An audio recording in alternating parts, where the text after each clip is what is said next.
In Chapter 5 of the Smartphone Paradox, Dr. Reed talks about how smartphone use has affected our capacity for in depth thought. And he talks about how people can find it challenging to focus and interact with like more complex ideas because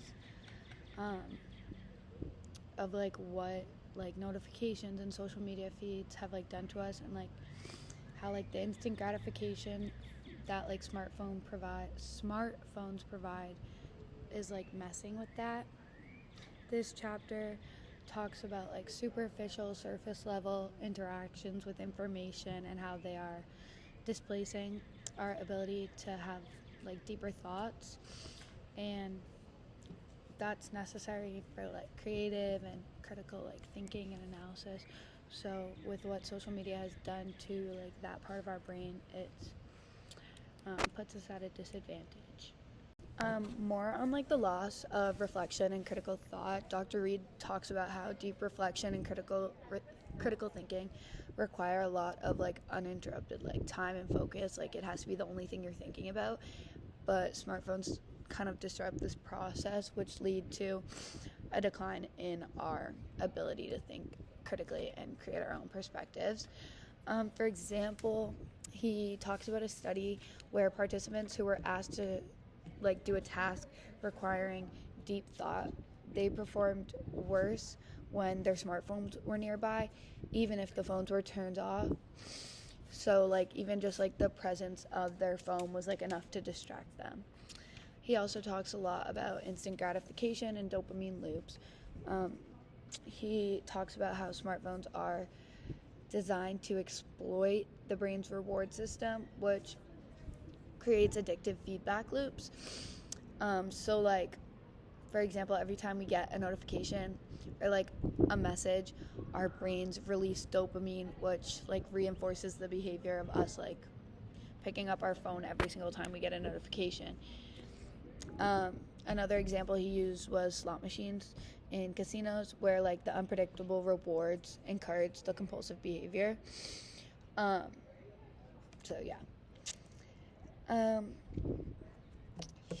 So the more on the dopamine addiction, the chapter definitely connects the psychological underpinnings of smartphone addiction with the psychological consequences, but by tying smartphone use to the brain's reward system, Reed highlights how technology is kind of like messing with our dopamine responses, and it makes it difficult for like users, like anyone using their smartphone, to disengage from that.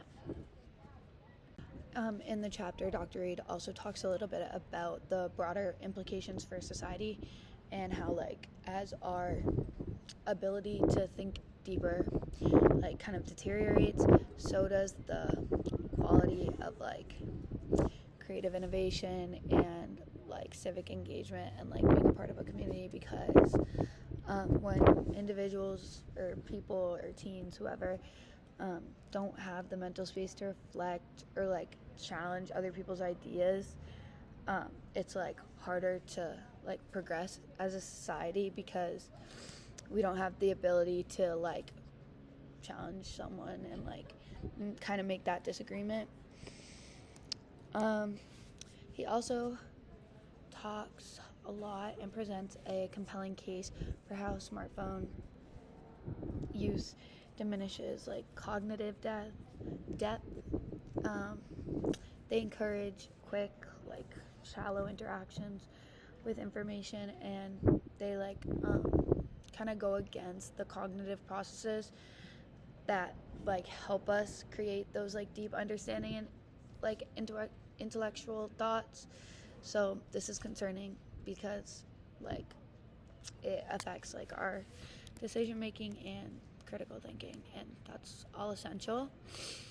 From this chapter, I mostly got that the chapter kind of serves as like a warning about the cognitive costs of unchecked smartphone use.